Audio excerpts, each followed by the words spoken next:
Assalamualaikum warahmatullahi wabarakatuh. Kami kelompok 6 dari 11 Agama 1 MAN 19 Jakarta. Kali ini kami akan membahas PowerPoint tentang harmonisasi dan kewajiban asasi manusia dalam perspektif Pancasila dan sistem dinamika demokrasi Pancasila. Sebelumnya, perkenalkan, nama saya Deana Alia Nabila.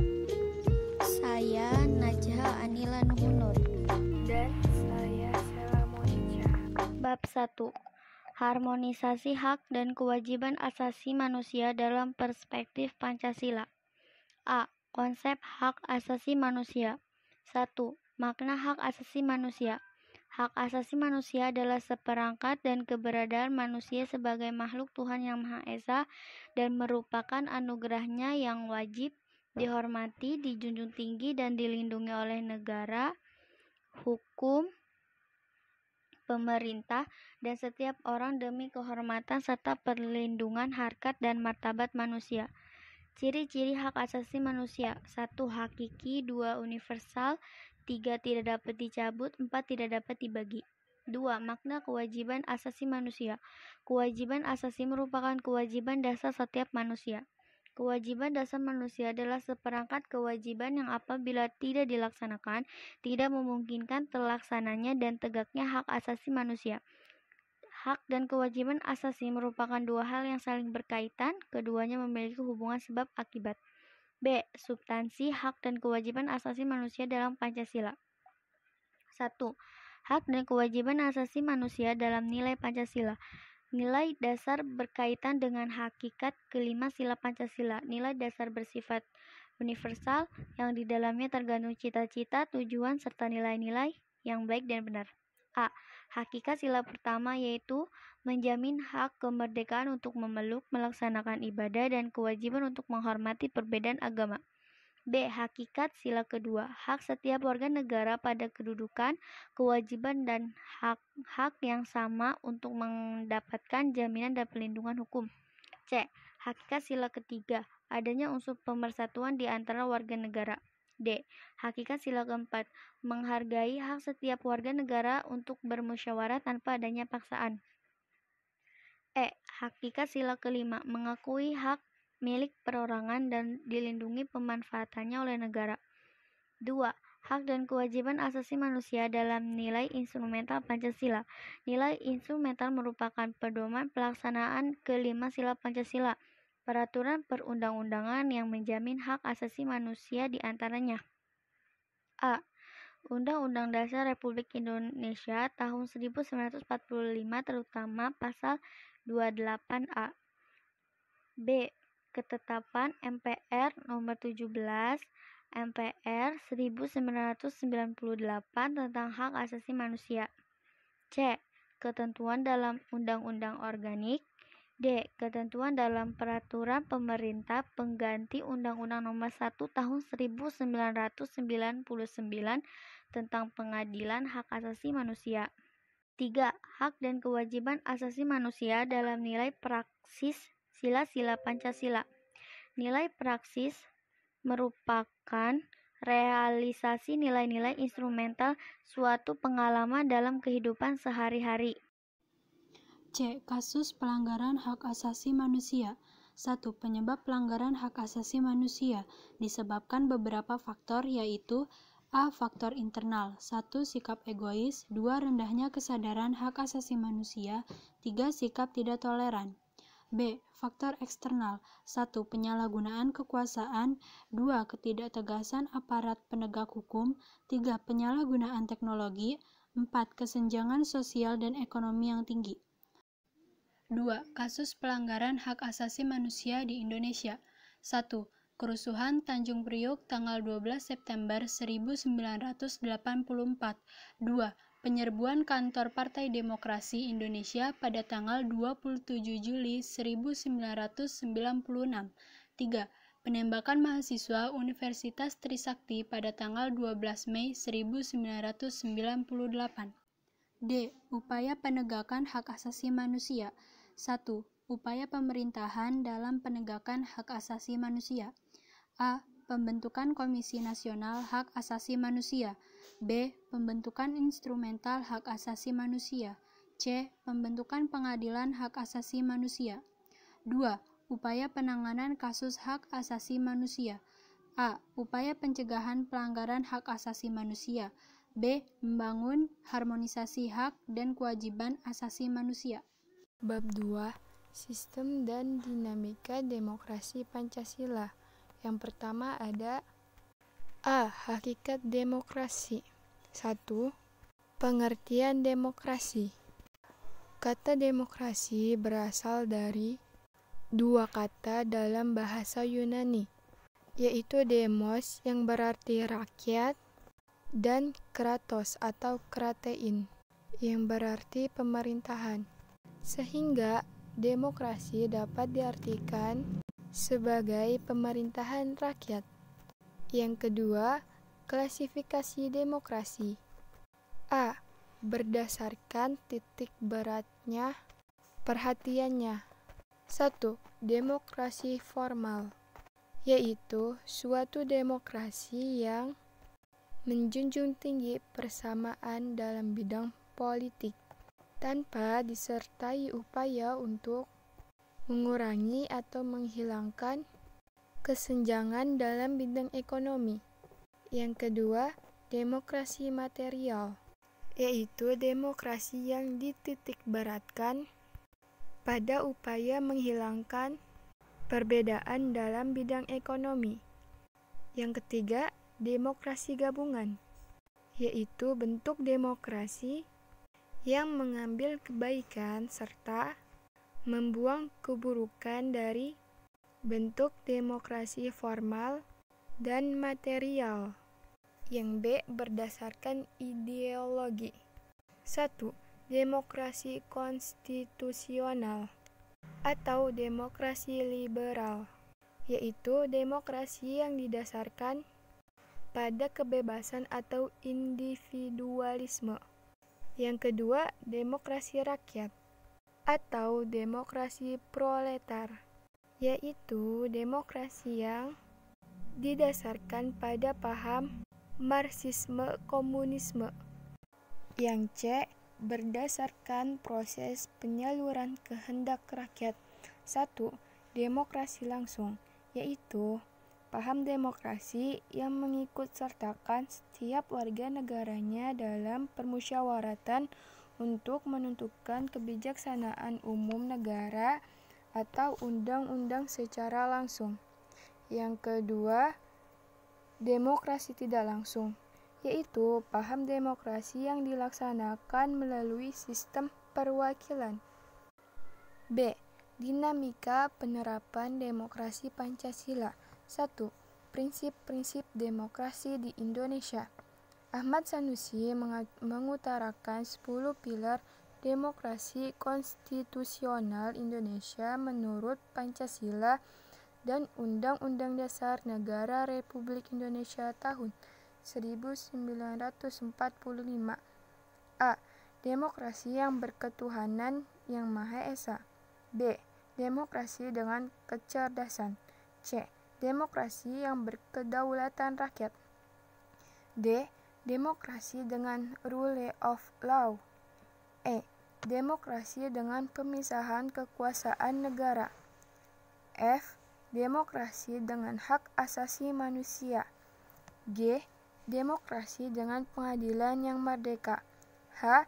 Demokrasi dengan otonomi daerah. I. Demokrasi dengan kemakmuran. Yang terakhir, J. Demokrasi yang berkeadilan sosial. C. Membangun kehidupan yang demokratis di Indonesia. 1. Pentingnya kehidupan yang demokratis. Pada hakikatnya, sebuah negara dapat disebut sebagai negara yang demokratis apabila di dalam pemerintahan tersebut rakyat memiliki A. Persamaan kedudukan di muka hukum. B. Partisipasi dalam pembuatan keputusan. C. Distribusi pendapat secara adil. Serta D. Kebebasan yang bertanggung jawab. 2. Perilaku yang mendukung tegaknya nilai-nilai demokrasi. Contohnya dalam kehidupan sehari-hari yaitu A. Membiasakan diri untuk berbuat sesuai dengan aturan main hukum yang berlaku. B. Membiasakan diri untuk bertindak demokratis dalam segala hal. C. Membiasakan diri untuk menyelesaikan persoalan dengan musyawarah. D. Membiasakan diri untuk mengadakan perubahan secara damai tidak dengan kekerasan. E. Membiasakan diri untuk memilih pemimpin melalui cara-cara yang demokratis.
Sekian dari kelompok kami, semoga bermanfaat. Kurang lebihnya mohon maaf. Wassalamualaikum warahmatullahi wabarakatuh.